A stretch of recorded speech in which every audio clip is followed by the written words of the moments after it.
آج تو یہ بھی ہوتا ہے کہ کسی لڑکی سے پیار کی بات کی، محبت کی بات کی، افیئر کی بات کی، رشتے کی بات کی، اور پھر کہا تیرے ساتھ شادی کریں گے، اور پھر شادی کے نام پہ اس کا شباب لوٹ لیا، اس کے ساتھ زنا کر لیا، اس کے ساتھ ساری رنگریلیاں منا لی، سارا کھیل کود کر لیا، اور اس کے بعد کہا اب تیرے ساتھ شادی نہیں کریں گے کیونکہ تو اس قابل نہیں ہے، تیرے اندر یہ عیب ہے، یہ عیب ہے، یہ عیب ہے۔ یاد رکھنا، کسی پہ ظلم کرنے والوں اچھی طرح یاد رکھنا، پہلی بات تو افیئر کرنا جائز نہ تھا، پہلی بات تو ناجائز تعلقات کرنا جائز نہ تھے، پہلی بات تو کسی لڑکی سے دوستی کرنا جائز نہ تھی، اور اگر کی تھی اور وعدہ کیا تھا اللہ اکبر تو زنا اور اس کے ساتھ تنہائیاں جائز نہ تھی، اللہ اکبر۔ اب اس کا شباب لوٹ کر، اس میں عیب نکال کر، اس کو چھوڑ کر ایسے بھاگتے ہو جیسے پھولوں کا رس چوس کر کے بھورا بھاگ جاتا ہے، دوبارہ ادھر کا رخ نہیں کرتا، تتلیاں پھولوں کا رس چوس کر دوبارہ ادھر کا رخ نہیں کرتی، کسی کے شباب سے کھلواڑ کر کے، کسی کے حسن سے کھلواڑ کر کے،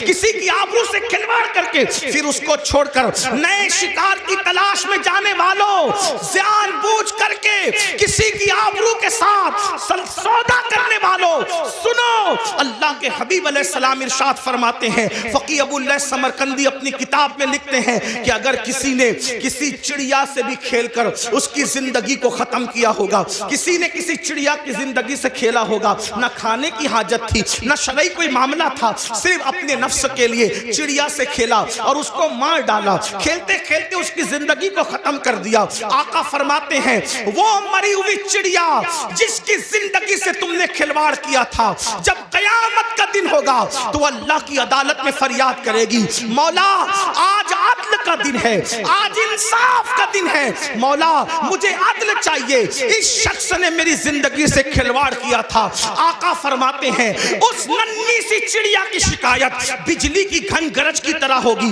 جیسے بجلی کڑکتی ہے ویسے ننھی سی چڑیا کی آواز میں گھن گرج ہوگی، اور جس کی شکایت چڑیا کر رہی ہوگی اس کا حال یہ ہوگا، وہ پہاڑوں جیسی نیکیاں لے کر آئے گا، اللہ ارشاد فرمائے گا آج عدل کا دن ہے، آج انصاف کا دن ہے، اور پھر میرا اللہ فرمائے گا جس نے چڑیا کی زندگی سے کھلواڑ کیا آج اس کی نیکیاں نہیں دیکھی جائے گی، اس کو منہ کے بل گھسیٹتے ہوئے جہنم میں ڈال دیا جائے۔ آپ سے پوچھنا چاہتا ہوں، نفس کے پجاریوں سے پوچھنا چاہتا ہوں، نفسانی خواہشات میں ڈوبے ہوئے انسانوں سے پوچھنا چاہتا ہوں، اگر کسی چھٹاک بھر کی چڑیا کی زندگی سے کھیلا ہوگا تو پہاڑوں جیسی نیکیاں رد ہو جائے گی اور انسان جہنم کا ایندھن بنے گا۔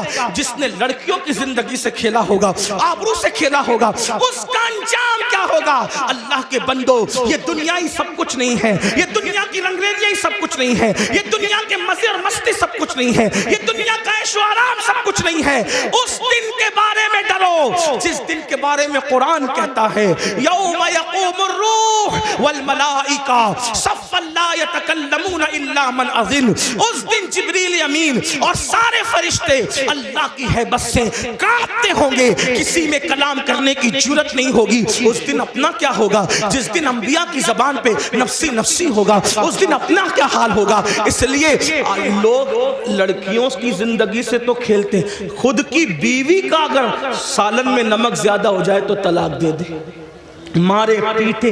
یاد رکھنا، اچھی طرح یاد رکھنا، یہ دنیا ہے، یہاں عیش کرنے، آرام کرنے، ظلم کرنے نہیں بھیجا۔ قرآن کہتا ہے الذی خلق الموت والحیات لیبلوکم ایکم احسن عملا، کہ اللہ نے زندگی اور موت کو اس لیے پیدا کیا کہ اللہ تمہیں آزمائے کون تھوڑی سی زندگی کو پا کر اچھا عمل کرتا ہے۔ اس کے بعد اب یہ آخری بات تذکر کروں گا، اس کے بعد بات پوری کر لیں گے، اس لیے کہ وہ 12 لوگوں کا ذکر کرنے جائیں گے تو شاید رات کے 3 بجیں گے، اور میری عادت ہے اس سے پہلے کہ لوگ ذکر الہی سے اکتا جائیں، ہمیں اپنی بات مکمل کرنی چاہیے، اور لوگ کہیں چپ ہو جاؤ، اس سے پہلے ہمیں خود ہی چپ ہو جانا چاہیے۔ یہ آداب محفل بھی ہے اور یہ شرافت کی نشانی بھی ہے۔ تو میں اسی پہ بات پوری کروں گا، پھر کسی دن موقع ملا انشاءاللہ تو یا تو آج کل تو بیانات یوٹیوب پر آتے ہی رہتے ہیں، کسی بھی جگہ مکمل ہو جائے گی تو آپ تک پہنچی جائے گی انشاءاللہ۔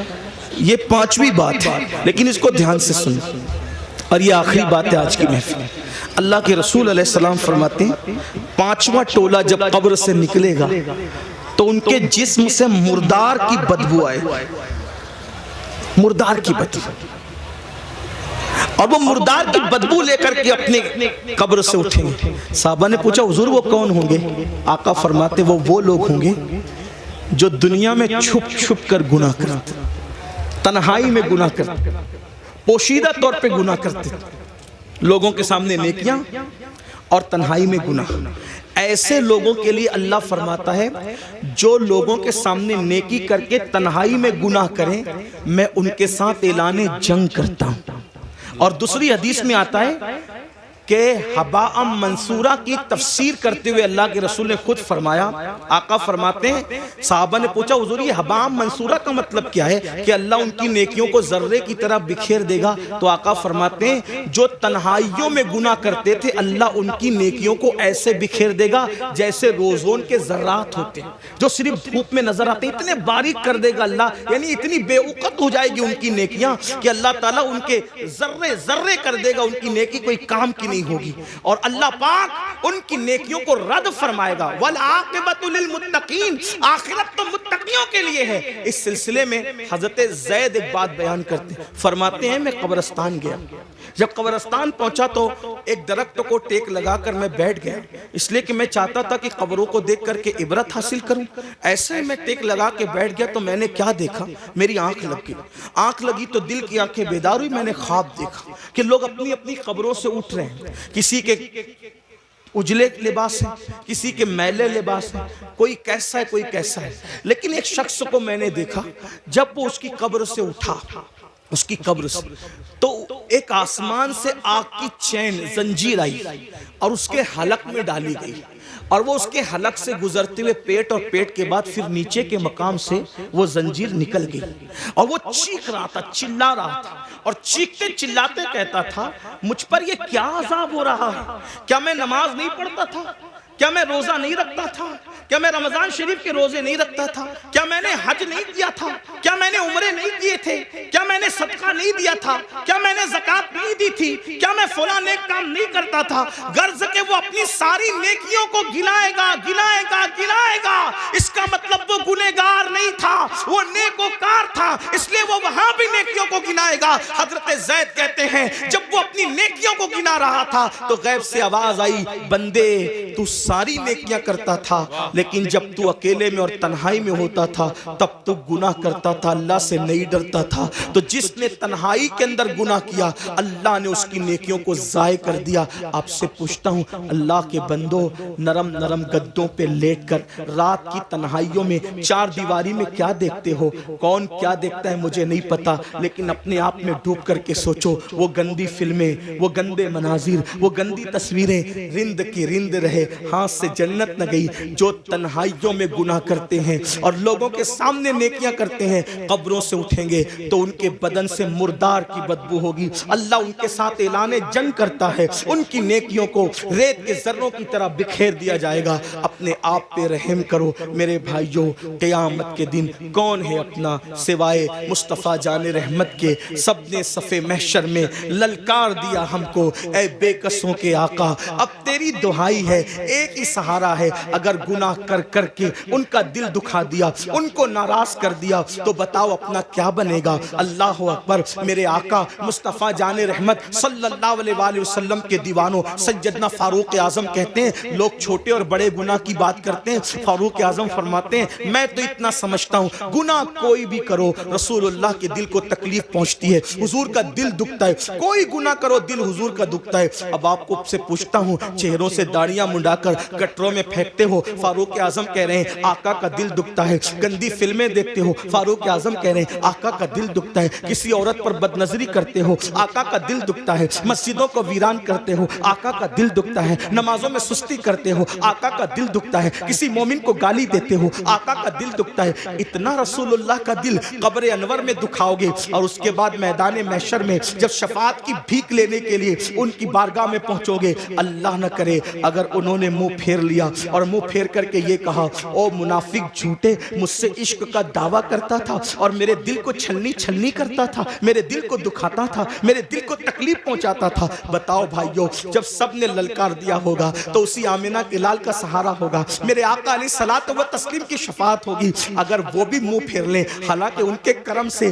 ایسی امید نہیں ہے لیکن ان کی مزاج کی نزاکت بے چین بھی کرتی ہے. حضرت جگر مراد آبادی نے کہا تھا کہ اس امت عاصی سے نہ منہ پھیر خدایا، نازک ہے بہت غیرت سلطان مدینہ. میرے آقا کی غیرت بہت نازک ہے.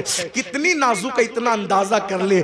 ایک بار ام المومنین نے اپنے گھر کے دیواروں پہ پردے لٹکا دیے تو آقا علیہ السلام نے چہرہ پھیر کر کے یہ فرمایا کہ ہم دیواروں کو کپڑے نہیں پہناتے، محبوبہ محبوب رب العالمین اگر دیواروں پہ پردے لٹکا دے تو وہاں سے غیرت کی وجہ سے چہرہ پھیر لیا جاتا ہے. اتنے جرائم کر کے اتنے بڑے مجرم بن کے حضور کے دربار میں کھڑے رہیں گے. اللہ اکبر.